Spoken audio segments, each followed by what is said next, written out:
I want to thank President Flores for her incredible work, and of course the words I just said to her. I thank her for stepping up to serve at this moment in the history of our country, because these truly are challenging times.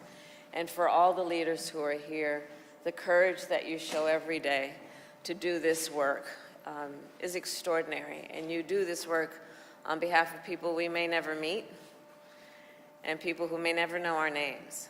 But because of your advocacy and your fight, they will forever be benefited. So I thank everyone here for your leadership, and all the extraordinary leaders who are here, including Secretary Becerra, who is here, your mayor, Kate Gallego. I have to tell you, she's so wonderful. She met me on the tarmac as I landed at Air Force Two, and she's been talking with me about all the work, all the good work that she's doing here. I thank you, Mayor.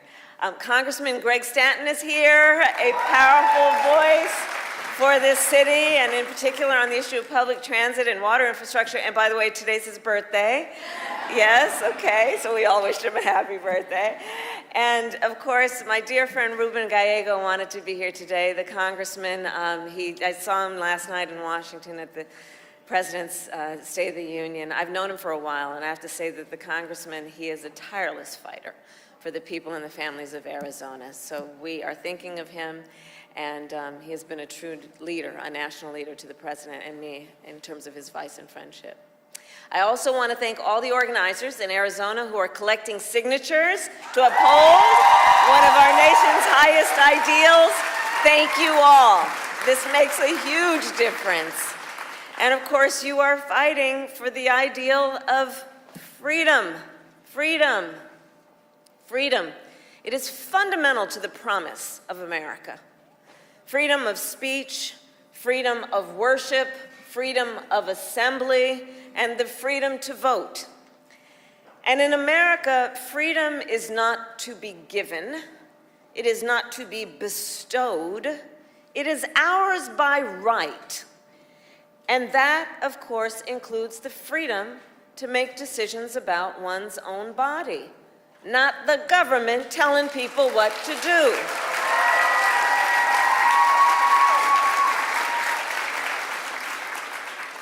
So 51 years ago, in the case of Roe v. Wade, the United States Supreme Court recognized the fundamental constitutional right to reproductive freedom.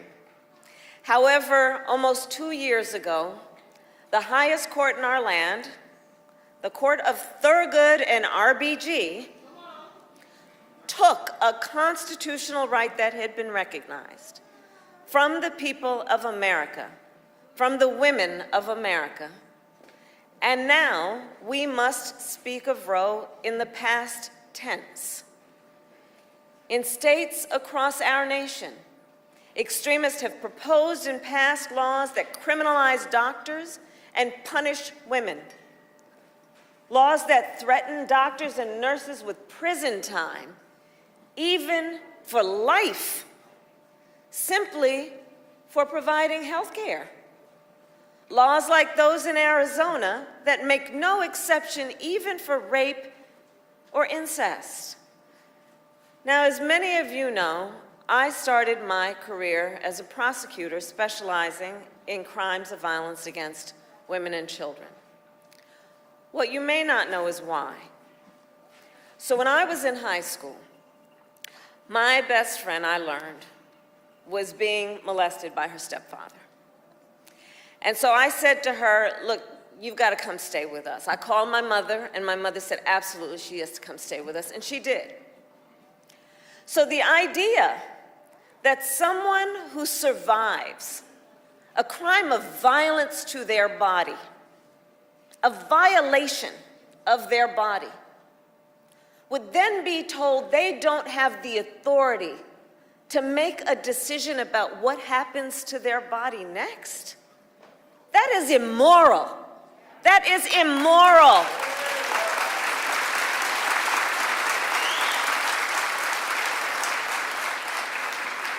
And today, of course, in some states, extremists even attack the freedom to use IVF treatment.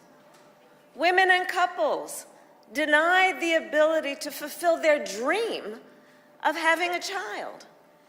And please let us consider the irony. On the one hand, these extremists tell women they do not have the freedom to end an unwanted pregnancy. And on the other hand, these extremists tell women they don't have the freedom to start a family. Let us all agree, one does not have to abandon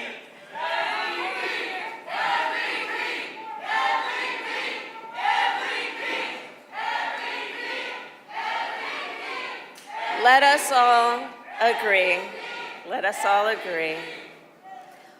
One does not have to abandon their faith or deeply held beliefs to agree the government should not be telling her what to do with her body.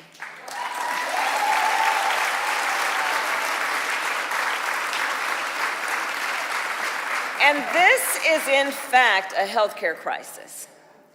There is nothing hypothetical about this moment. Today in America, 1 in 3 women of reproductive age live in a state with an abortion ban. 1 in 3 women of reproductive age. And that number is even higher for Latinas. 40% of Latinas live in a state where abortion is banned, including right here in Arizona, where extremist legislators passed an abortion ban with no exception for rape or incest. And right now, other extremists, as you have heard and know, are in court trying to bring back a law from 1864 that would completely ban abortion in Arizona. 1864. Understand, 1864, before women had the right to vote, before women could own property, before Arizona was even admitted as a state.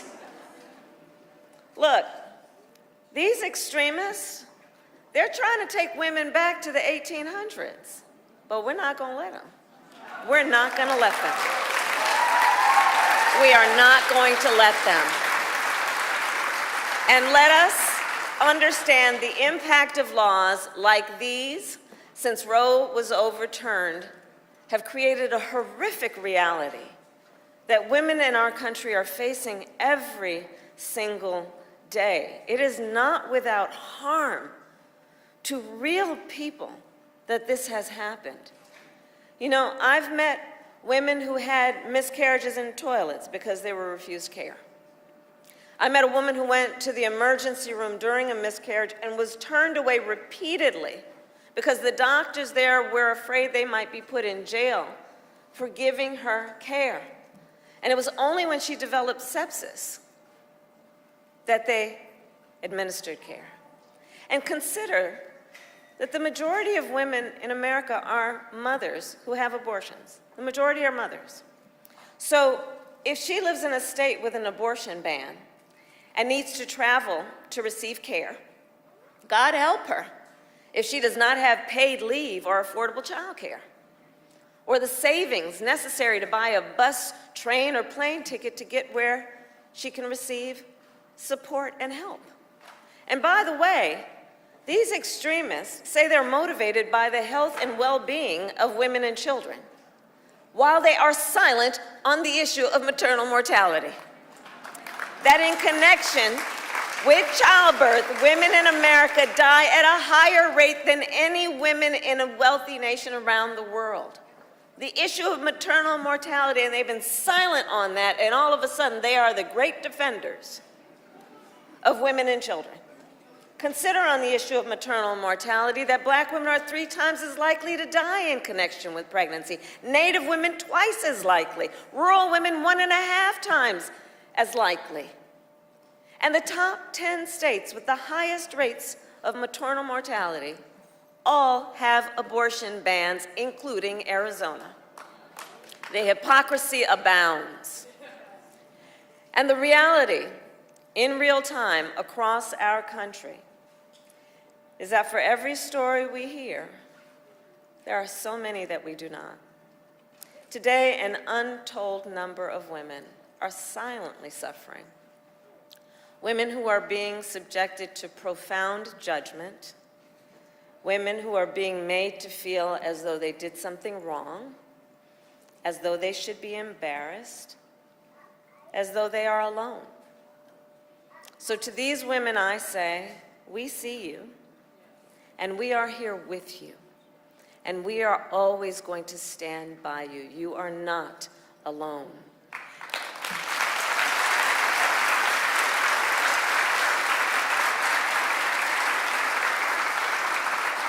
And in this health care crisis, then, please do understand who is to blame. The former President, Donald Trump, handpicked 3 members of the United States Supreme Court because he intended for them to overturn Roe. He intended for them to take your freedoms. And he brags about it. He said that for years they were, quote, trying to get rid of Roe v. Wade, trying to have it terminated. And then he said, quote, and I did it, and I'm proud to have done it. He is proud. Proud that women across our nation are suffering. Proud that doctors and nurses could be thrown in prison for administering care. Proud that young women today have fewer rights than their mothers and grandmothers. How dare he?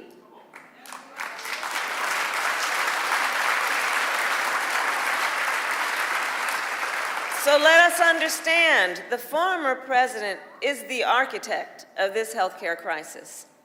And the extremists are not done. In the United States Congress, extremists tried to pass a national abortion ban to outlaw abortion in every single state. But what they need to know is that if Congress passes a national abortion ban, President Joe Biden will veto it.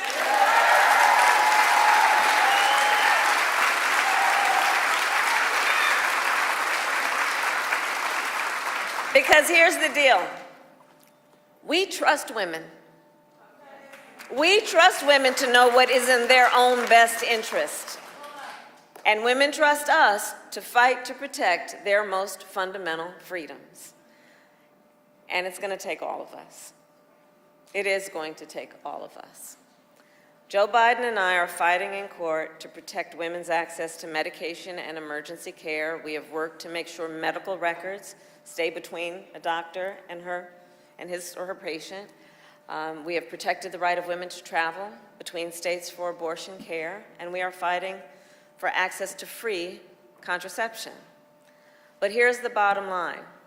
As President Biden made clear last night in the State of the Union, to truly protect reproductive freedoms, we must restore the protections of Roe. What the United States Supreme Court took, Congress can put back in place. So we must have a majority of members in Congress who simply agree,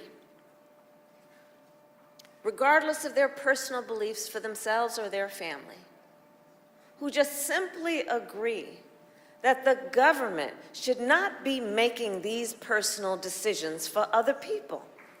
That's the bottom line. And when Congress passes a law that restores reproductive freedoms and the reproductive freedoms of Roe, Joe Biden will sign it into law.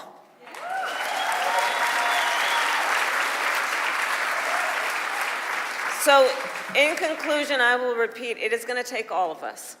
It is going to take all of us to get there. And momentum is on our side. Since Roe was overturned, every time reproductive freedom has been on the ballot, every time, 22, 23, every time reproductive freedom has been on the ballot, the people of America have voted for freedom.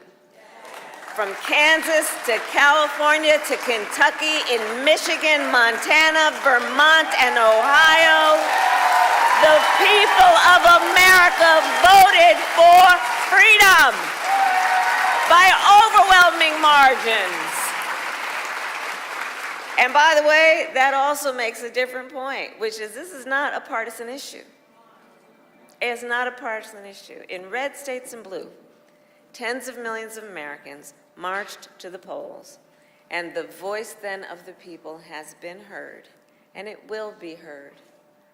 So in conclusion, I ask today, Arizona, are you ready to make your voices heard? Do we trust women? Do we believe in reproductive freedom? Do we believe in the promise of America? Are we ready to fight for it? And when we fight, we win. God bless you. God bless the United States of America. Thank you all.